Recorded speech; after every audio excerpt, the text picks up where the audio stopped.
you are here that still remember. But it goes something like this. Who's it gonna be? Elio Hanavi. And what's he gonna do? Oh, and when's he gonna come? And what's he gonna do?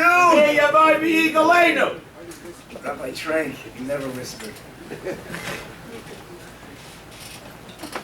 Rabbi Trenk lived life like no one else lived life. We're in a period of time of the Sreifas Beis Elokeinu. It's a period of time when Beis HaMikdash was destroyed. The Gemara in Rosh Hashanah says that Shkula Misas Tzadikim Kisreifas Beis Elokeinu. That the death of a tzaddik is Shkula, it's connected, it's equal with the Sreifas Beis Elokeinu. I want to just say a little twist on that in this particular context.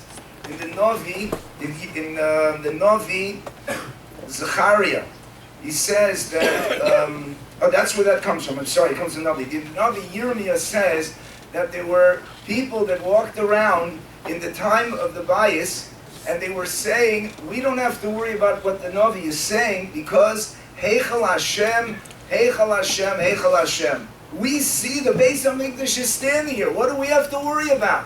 What we have to worry about, that Hashem is going to forget us, that He's going to destroy the Beis HaMikdash? It's standing right there. When it was bereft, when Klal Yisrael lost the Beis HaMikdash, when it was destroyed, the Beis HaElokeinu, it had to have been an absolutely astonishing, shocking reality. Somehow, what they thought was real, what they thought was there and going to stay with them forever, disappeared. Misas Tzadikim is like Sreifas Beis Elokeinu. It's a total astonishing loss. The emptiness that Klal Yisrael felt with the Sreifas Beis Elokeinu, that they didn't expect, because everyone was saying, Heichal Hashem, Heichal Hashem. They knew that the Heichal was here. We knew that David was with us. We knew that he wasn't going to disappear. He was larger than life. There's an emptiness, there's an astonishment, there's a shock for all of us who experienced and live with Rabbi Dovid Trenk. I want to bring out a certain nakuda that I think every one of us in camp experienced.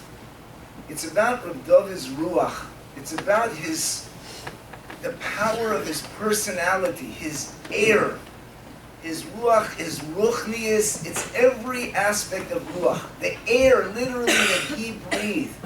Ruchi asher alecha. Ribbonu Shalom, really, the Navi says that Hashem puts his ruach on us. Ruchi asher alecha, that will not be forgotten. But Dovid Trenk had a phenomenal ability to give over his ruach to people. Sometimes in the way that he spoke. He spoke loud. He didn't need a microphone. On Tisha B'Av, when they handed him the microphone to speak, he took it and he set it down on the bench next to him and he spoke, because that ruach literally just emanated. It came out from his body. It was uncontrollable. It was just such a personification, a living example of what Torah was, that he gave ruach over to people. The Navi describes, in the Isha Shunamis, the Navi describes how a woman had a son because she did a chesed for the Navi, and Elisha was informed that the son was nifter, died.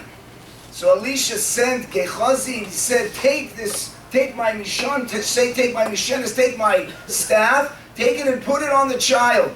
So Gehazi ran ahead, he wasn't supposed to speak to him, but he placed it on the child and nothing happened. This child that was miraculously born to the Isha Shunamis because of the chesed that she done, the child didn't move. So Elisha came, and he schlepped, and he came all the way to the place. And the Navi describes, in the Navi, in Malachim, it describes exactly how he restored life to this child, this lifeless child. He put his eyes on his eyes, and his mouth to his mouth, and his hands to his hands. And he was there and he davened, and then he got up and then he davened, and then he came back, and then he got up and he davened, and then he came back. And when he put this connection that he made with his spirit, peh el peh, he was machayed, this lifeless child. Dovid Trenk has been giving chiyus to people who are not living necessarily in the derech HaTorah completely, not totally committed, Did this derailed in some way? He gave chiyus, but not only to the people that were off, also to the people who were very much engaged. He gave a chiyus to every single one of us. This is what he loved doing. Just giving that chiyus, that ruach that was in him, he conveyed to each and every person. He never missed an opportunity to give a compliment to a person. He sat every Shabbos in Zmiros in the dining room so he could come to me afterwards and say, just like Reb Josh, just like Reb Josh. I had my note card, and the note card it had the songs, the niggin that we sing, 135, 135.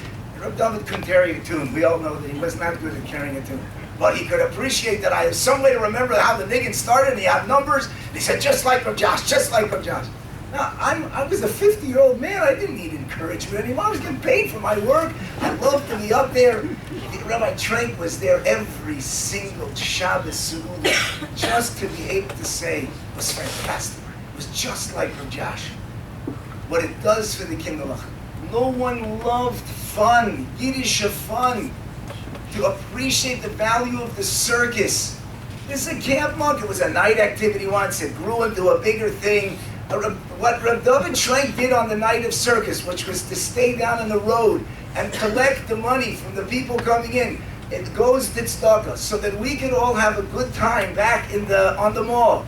And then he came, and then he didn't watch all of the time, but he saw enough to be able to say he loved the fact that we found healthy, good outlets for Kinderlach to have fun. That was a tremendous, tremendous value. Because it gave us chiyus, it gave kids who didn't get a chance to do many things, who weren't necessarily the top bachrim in the yeshiva. This is where they start, on the mats of the Munkrabats, or in this skit, or in a play. And he saw that and he valued all of that, because it gave over ruach for that child. The ruchi asher alecho, that he was able to give over.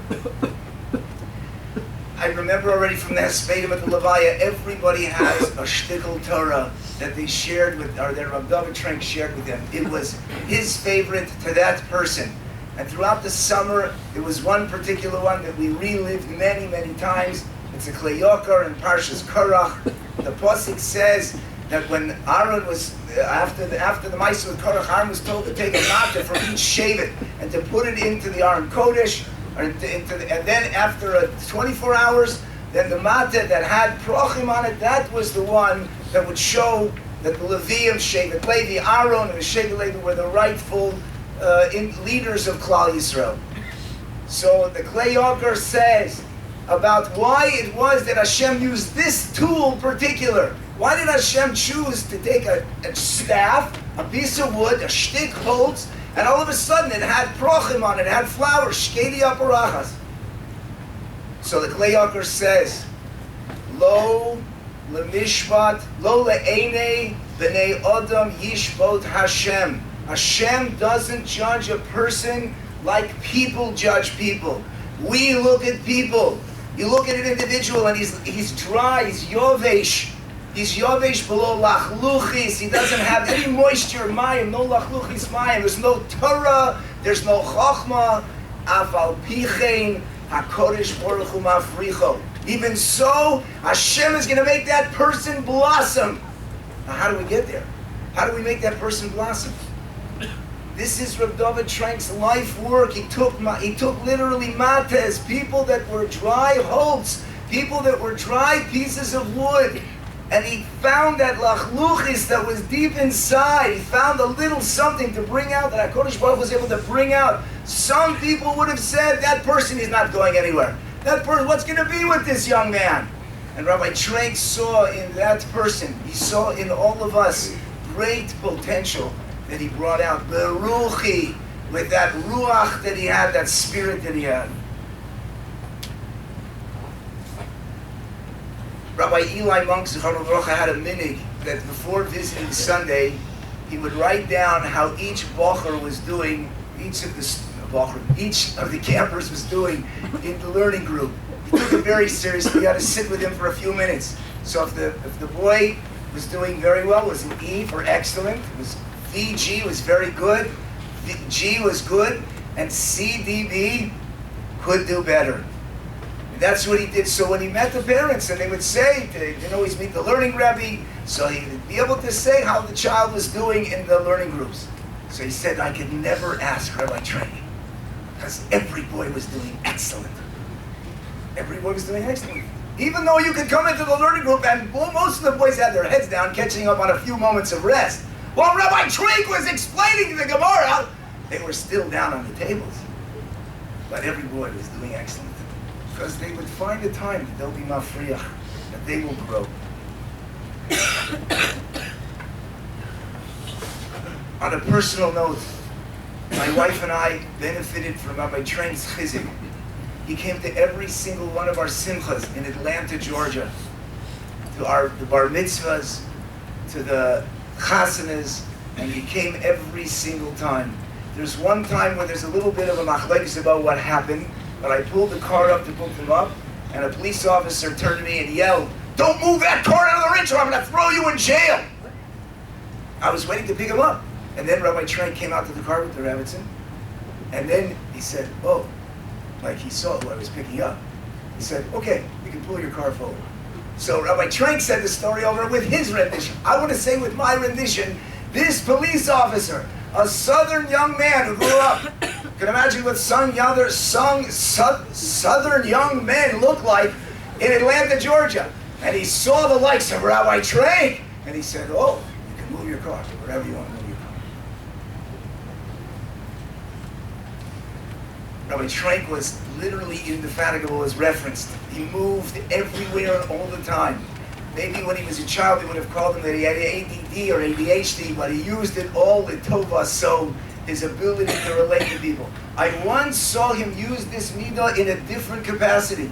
He came to visit Rav Ruderman, Zichrono Livracha, in Eretz Yisrael.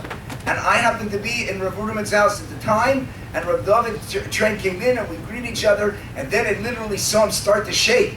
Like I thought he was going to deliver a speech in the main dining room. And he started to shake. And he shook all the way into Rav Ruderman's office, sat down with him, and spoke to him, literally shaking, because he was in the presence of Rav Ruderman Zichrono Livracha, the Gadol HaTorah. He loved people. He put breath, life into people, life breath into people. All of those people that he was mashpil tov, including ourselves, lo yamushu mipicha, mizaracha, mizera zaracha, me'ato yadoleh.